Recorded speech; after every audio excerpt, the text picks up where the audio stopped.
This may be really shocking to some people, and I'm not going to bury the lead. Too many student journalists use direct quotes when they should be using a paraphrase.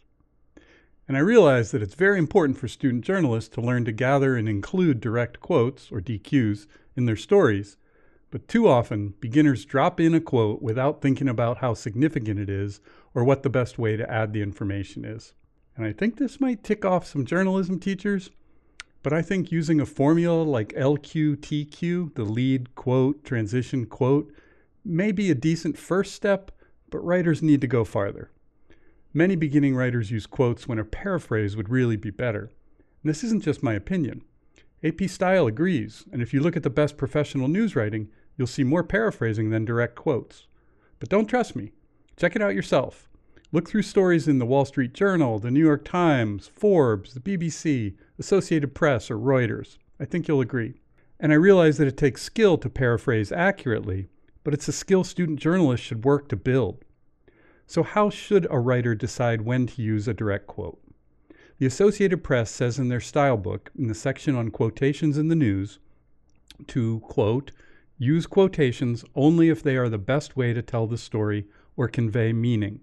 Often, paraphrasing is preferable. Okay, so how do you know if a quote is the best way to tell the story? Here are my suggestions. Use direct quotes when they are concise, informative, and from a valuable source. Let's drill down on that. Concision is important because we don't want to bore our audience. If a quote isn't concise, use a paraphrase. A good quote isn't just something a source says. It should be informative for the audience, giving them something substantial they want to or should know. And a good quote should come from a valuable source, someone whose statements are credible and have some sort of authority to them. I teach students to look for the gold-nugget quotations.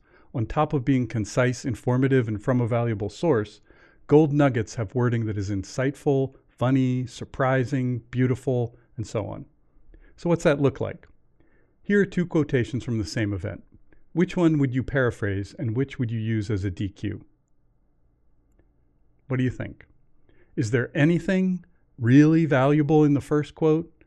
Would you include it at all? Let's look at two others. The second gets right to the heart of the matter concisely, and it even uses some nifty alliteration. That's the one I'd use as a DQ. To sum it up, only use a direct quote if it's concise, informative, and from a valuable source, and look for gold nugget wording if you can find it. Otherwise, carefully sum it up in your own words, making sure you convey the speaker's meaning accurately.